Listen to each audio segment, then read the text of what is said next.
Hi everyone, I'm Lisa Allen, your host for HTTV series of Community Champions.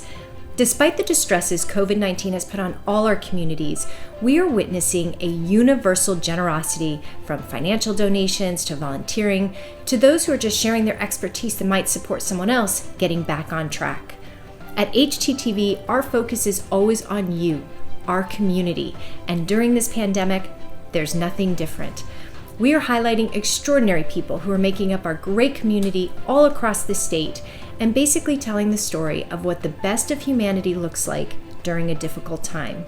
Thank you for watching and stay safe.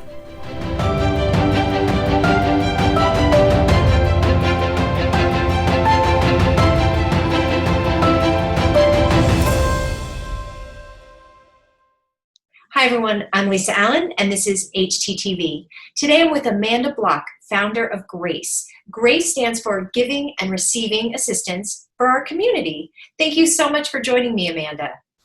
Thank you. Happy to be with you. I'm so excited for you to share your story and talk about G.R.A.C.E. I first heard about it from my kids, so I'm excited for you to talk to the viewers about what is G.R.A.C.E. and what is your mission? So G.R.A.C.E stands for Giving and Receiving Assistance for Our Community's Essentials. We were founded on the idea of whatever need exists in our community can fill. So that originally meant period supplies and nutrient-dense food and seasonal clothing, like jackets, those types of things. But now it's all of those things, and it's about helping families with stability and success, making sure that children have an opportunity in school with having all of the things that they need for their classes and at home, that parents have an opportunity to connect with the network that exists in Summit in order to advance in their careers, and that people are aware of the power that they have from within the community, but also within themselves, so that they can better advocate for themselves and they can better stabilize their household. That's amazing. Who are the partners that you work with to reach those who need your services? Well, G.R.A.C.E is so lucky to have so many partners, but chief among them is definitely the Junior League of Summit, the food bank, the community food bank in Hillside, the United Way, the Summit Interfaith Council, and the Summit Department of Community Programs, for whom in this COVID era, we would be lost without their direction, their support, their transportation, and their physical strength. It sounds like you have a huge network. So what are the essentials that you give out to the community? And are the different organizations, the partners, do they help disperse different types of essentials? Yes. So we get right now about a third of our food, both fresh and shelf stable, from the community food bank. That is so incredibly important. And even the United Way of Greater Union County has helped us receive weekly donations from Amazon Fresh. But with that, it's a heavy load. It's a large load. Prior to our partnership with the Department of Community Programs, we were transporting and hauling all of the goods in private vehicles. And now, thanks to the Department of Community Programs, we are able to use their transportation, and we have support loading and unloading and working at the food bank to get everything that we need, and to go to our wholesaler and to pick up large donations. And that's invaluable. That's incredible. How do people find you? So if somebody's in need, how do they find G.R.A.C.E? Well, there are a few different ways that someone can come to G.R.A.C.E. Originally, it was by referral only, but that can only be for so long. And so school nurses, if they notice that a family might be dealing with food insecurity, or if a family received financial aid for child's care, aftercare, summer camp, charity care at Overlook Hospital, diapers and wipes at Area Baby Center, if they relied on other services through Bridges Outreach, they would be referred to us. And that is still very much the case. But at this point, in the COVID era, especially where need is unfortunately more normalized than ever before, We do rely somewhat on word of mouth. We are in different directories for as food pantries. And we understand that anybody who comes to us comes in need. In terms of serving the community, what did it look like before COVID? And then what does it look like after COVID? Before COVID, we provided all of the essentials that a household would need to run and run well. So that's nutrient-dense food, a full array of produce, milk, bread, eggs, household supplies like cleaning supplies, bathroom tissue, period supplies from 28 days, all of the stuff. But also in the Tuesday evening distribution, it was a time for fellowship and community. And we used the 2 hours where people would arrive in advance just to be together.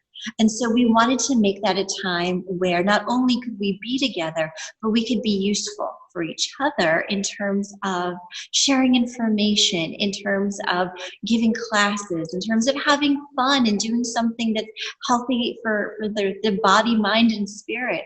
And so the last Tuesday where we were all together at Pornhog Field House, we had a pediatric dental clinic with Kinder Smile. We had an affordable health insurance seminar.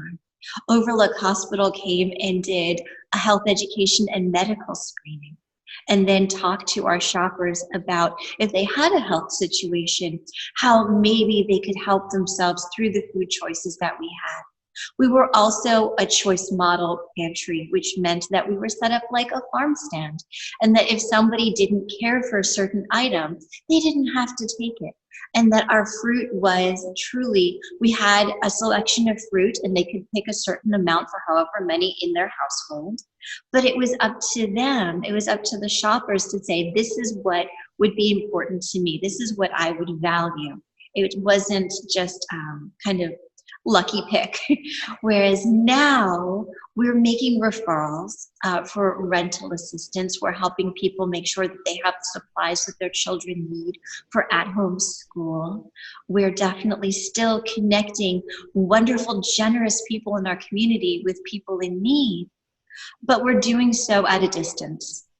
Lately, we've been saying that we're stronger together, but we're still 6 feet apart. And so with that, we've always listened to our shoppers in creating the programs and creating G.R.A.C.E. It's always been in response as opposed to an assumption.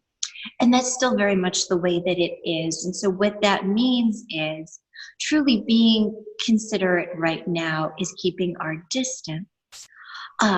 So we have a delivery service, which has allowed us to deliver to 50 households at senior housing at 12 Chestnut in Summit.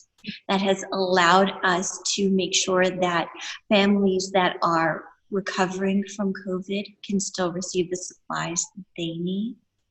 And that families who are otherwise vulnerable can still, be supplied, whether they drive up in their car and we just do a contactless delivery into their trunk, or indeed we drop it off at their doorstep. And then for those who do not have consistent transportation, we still have the walk-up option, but we keep our distance and we keep everything as disinfected and clear as possible to protect all of us. I'm going to turn a little personal for a minute, if you don't mind. I would really like to know, why did you start G.R.A.C.E. and how did you have the courage to do it? Behold the mighty acorn that stood her ground. I grew up in Summit. I grew up a very sensitive child. I've always noticed people, feelings, needs. And growing up, going to Lincoln Hubbard elementary school, you definitely notice a wide variety of circumstances. And I would notice my classmates, some of whom definitely had everything and then some. And then I noticed classmates who didn't have warm winter coats, whose sneakers split apart on the playground after kickball and then had to live with a duct tape shoe for a month. And I always wondered why that could be in this place where people have so much and are so generous. And as an adult, returning here and realizing it didn't have to be. In a land where people really are generous and where need can be easily remedied, we can just connect the two. And grace has always been about, how do we connect the two? What is the need? Where are the pain points? How can we do so with grace, with dignity?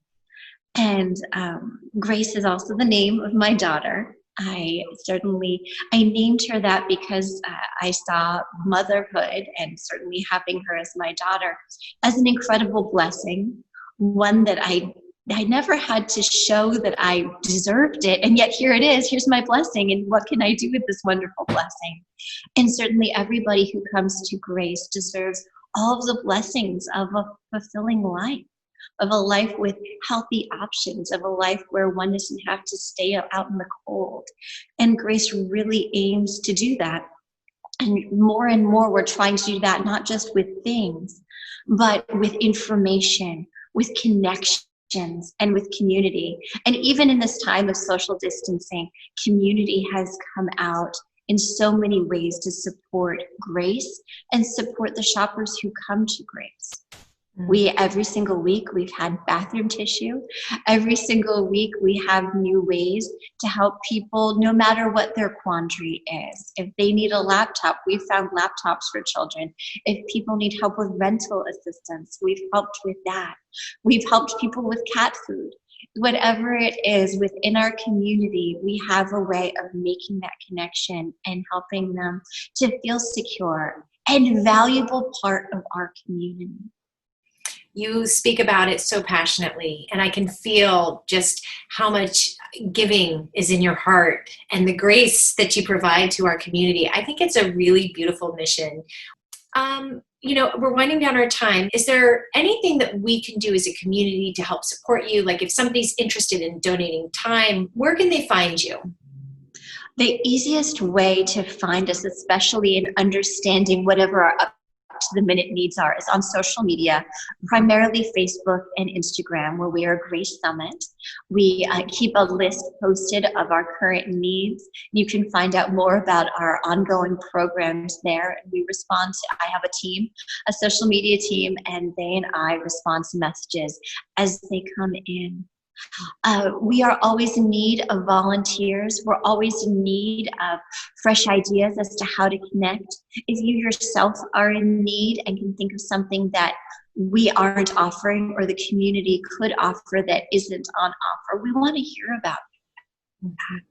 We also love the in-kind donations. So many families have come together to do porch drives, which we really appreciate, because food from all of our sources is definitely challenging right now in terms of securing the quantity. Yes, we're serving 2,200 individuals, and that means that we make sure that everybody who comes to us and receives the full array. And so far, we've been very lucky that we can stretch all of the supplies that we've had, but we can do so because of the generosity of our supporters and our neighbors, and that is with in-kind donations and monetary donations. Monetary donations can go through the Junior League of Summit website. If you click the donate button and designate the donation for Grace, 100% of that money will go to our neighbors in need at this time. Well, thank you so much for your time today, Amanda. I wish you and Grace the best of luck. I would say that you are definitely one of our community champions. You're taking care of those who are in need and just having a little bit of a difficult time, and you're helping bridge that gap. That's what we aspire to do, and we thank you. All right. Have a great day, Amanda. Thanks.